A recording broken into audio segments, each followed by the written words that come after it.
All right, grade 8. We are working on solving equations still. This is a quick review of what we were doing in class prior to the situation. It's going to be x plus 12 equals to 19. We have to find out what number is added to 12 to equal 19. I'm showing you 3 different methods as I showed you in class before. In here, it's going to be the algebraic method. We are trying to create 0 pairs on the left-hand side in order to isolate the variables. So we are going to subtract 12 from both sides, and x is going to equal to 19 minus 12. The reason why both sides, again, the idea of balanced scale, whatever we do to one side, we have to do to the other. In here, I showed you how to verify that you have to plug in the value that you get back into the equation. So is 7 plus 12 equal to 19? If it is, then you verified it. Using tiles, you're going to draw 12 on this side and 19 on the other side. And you are going to cancel the same amount from each side because they are both positives. So we get to cancel them out. What's left is 7, and that matches. Again, that's the best way to check if your work is correct is by doing it in multiple ways as well as verifying your solution. The third method, balanced scale. What value will you put in here to make 12 become 19? Or the better way of saying it, what value can you put in here to make both sides balance? Now I'm going to show you a different example, and this time we are moving on to two-step equations. We are moving on to two-step equations. Now for two-step equations, I'm going to show you the algebraic method. I want to, no matter what, always try and isolate the variable. Basically, I want a value for a. The equal sign stays the same, the a has to go down.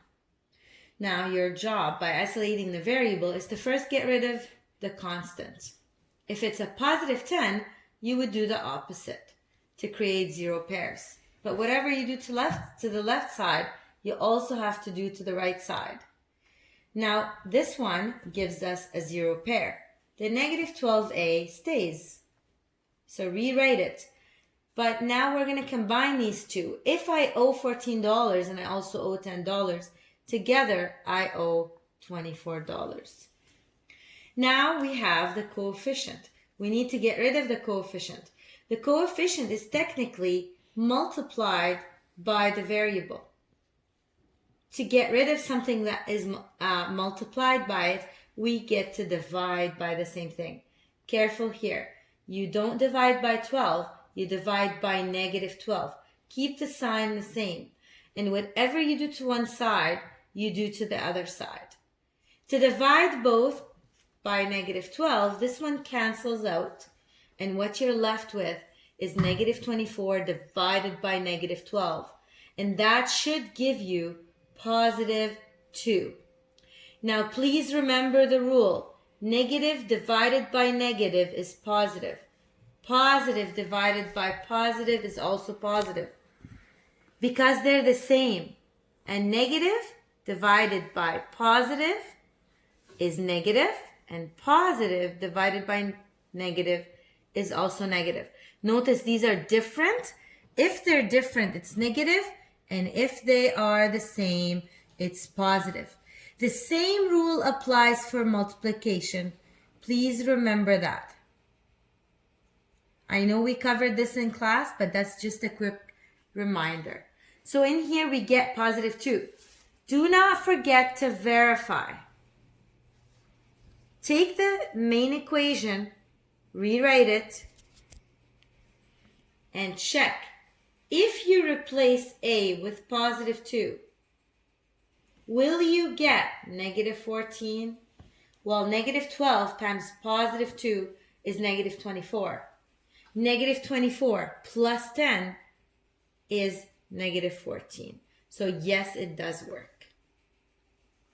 All right, and one last example for today. Please remember to watch the videos that I attached to the slides.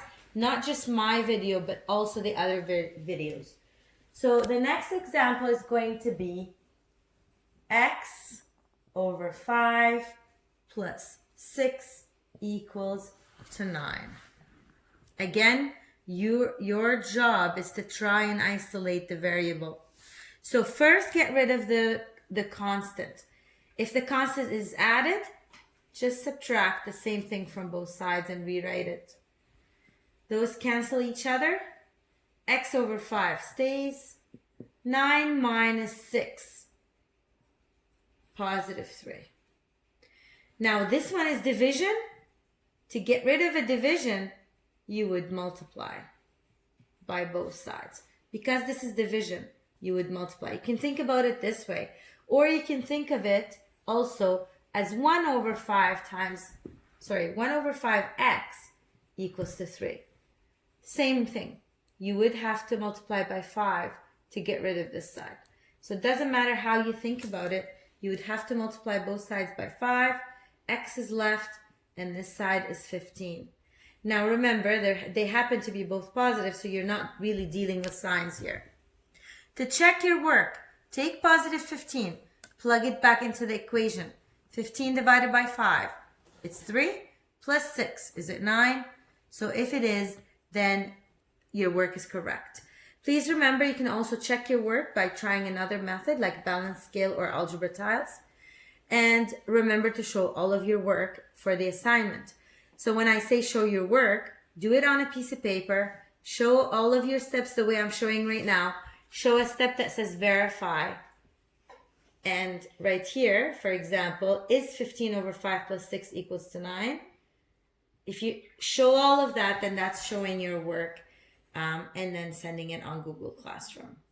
Make sure you read the slides very well. Step by step, there's a lot of important information in those slides. Thank you.